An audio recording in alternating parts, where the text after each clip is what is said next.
Hello friends, welcome back to my YouTube channel. मैं पूजा चौधरी आपका अपने चैनल पर स्वागत करती हूँ। तो आज हम जानेंगे कि पेशेंट को एग्जामिनेशन के लिए कौन कौन सी पोजीशन प्रोवाइड कराई जाती है और कैसे प्रोवाइड कराई जाती है और किस किस एग्जामिनेशन के लिए ये पोजीशन प्रोवाइड कराई जाती है, कौन कौन सी, आज हम ये जानेंगे। तो फर्स्ट नंबर है पर्सन रिसेम्बरेंट पोजीशन। तो ये कैसे दी जाती है? तो ये इस स्थिति में मरीज को के नीचे तकिया लगा होता है। इस स्थिति में मरीज के सिर के नीचे तकिया लगा होता है तथा पीठ के बल लेटा हुआ रहता है।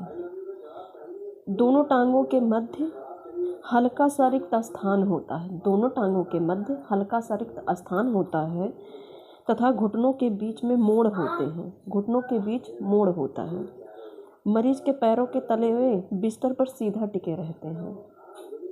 मरीज के पैरों के तलवे बिस्तर पर सीधा टिके रहते हैं। और ये पोजीशन क्यों दी जाती है और कब दी जाती है, किस एग्जामिनेशन के लिए, किस टेस्ट के लिए हम ये पोजीशन देते हैं? तो इसका उपयोग वेजाइनल एवं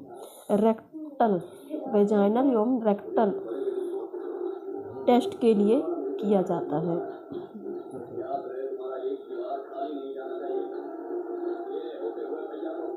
एंड कैथेटर, जब पेशेंट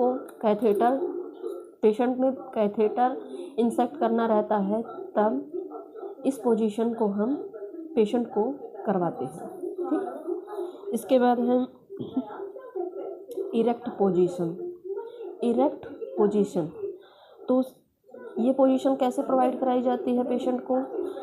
तो इसमें व्यक्ति के दोनों पाँव पर समान स्थिति में खड़ा रहता है। इस पोजीशन में व्यक्ति दोनों पाँव पर समान स्थिति में खड़ा रहता है। और ये पोजीशन क्यों प्रोवाइड कराई जाती है? ये पोजीशन ऑर्थोपेडिक एवं न्यूरोलॉजिकल परीक्षण हेतु कराई जाती है। इसके बाद है थर्ड है कार्डियक पोजीशन में पेशेंट बिस्तर पर बैठी हुई अवस्था में रहता है, स्टिंग पोजीशन में रहता है। सपोर्ट के लिए उसके पीछे पेशेंट के पीछे बैक रेस्ट यूं तकिया लगा दिया जाता है। मरीज के सामने बिस्तर के ऊपर ही एक टेबल रख दिया जाता है। यूं जिसे कार्डियक टेबल कहते हैं। इस टेबल पर एक तकिया रख दिया जाता है जिस पर मरीज अपना हाथ एवं पैर टिका सके। तो ये पोजीशन हम क्यों देते हैं?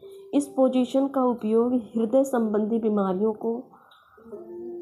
को टेस्ट करने के लिए दिया जाता है। जैसे पेशेंट को हार्ट के लिए टेस्ट किया जाता है, हार्ट से रिलेटिव कोई टेस्ट किया जाता है, तब हम इस पोजीशन को पेशेंट को प्रोवाइड कराते हैं जिससे हम उसके हार्ट का टेस्ट कर सकें। इसके बाद है लेफ्ट लेटरल पोजीशन। इसे सिम्स लेटरल पोजीशन भी कहते हैं। तो ये पोजीशन पेशेंट को कैसे दी जाती है? तो इसमें मरीज को एब्डोमिनल के बल, मतलब पेट के बल, इसमें मरीज को पेट के बल बाईं करवट लेटाया जाता है। इस स्थिति में सीधा जांघ पेट और मुड़ी हुई रहती है। इस स्थिति में बाईं करवट जब पेशेंट को लिटाया जाता है तो जांघ को हम मुड़ा हुआ रखते हैं। दाईं भुजा पेट की ओर निकली रहती है। बाईं भुजा को मरीज अपनी सहूलियत के हिसाब से रिफ्लेक्स करके चेहरे के सामने अथवा पीठ की ओर निकाल सकता है। एवं तकिए को गर्दन के नीचे चेहरे की ओर मुड़ी हुई दाईं भुजा के नीचे तथा यूं तकिया मुड़ी हुई बाईं टांगों के नीचे लगा दिया जाता है। तो इस पोजीशन को हम क्यों देते हैं पेशेंट को? तो इस पोजीशन को देने का ये तात्पर्य है कि मतलब ये पोजीशन हम पेशेंट को वेजाइनल एवं रेक्टल परीक्षण के लिए दिया जाता है और एनिमा लगाने के लिए इस पोजीशन का उपयोग हम करते हैं। एंड इसके बाद है लिथोटॉमी पोजीशन। तो लिथोटॉमी पोजीशन में पेशेंट को सुपाइन अवस्था में लेटा दिया जाता है। इसके बाद सिर के नीचे एक तकिया लगा दिया जाता है और मरीज को आगे खिसक कर दोनों पैरों को टेबल के किनारे पे टेबल रखा होता है, उस पे रख दिया, पैरों को मोड़कर टेबल पर रखवा दिया जाता है और हिप और घुटनों पे 90 डिग्री एंगल तक मोड़ दिया जाता है। तो ये पोजीशन हम पेशेंट को कब प्रोवाइड कराते हैं? तो वेजाइनल एग्जामिनेशन एवं वेजाइनल डिलीवरी के समय हम इस पोजीशन को पेशेंट को देते हैं। इसके बाद है नी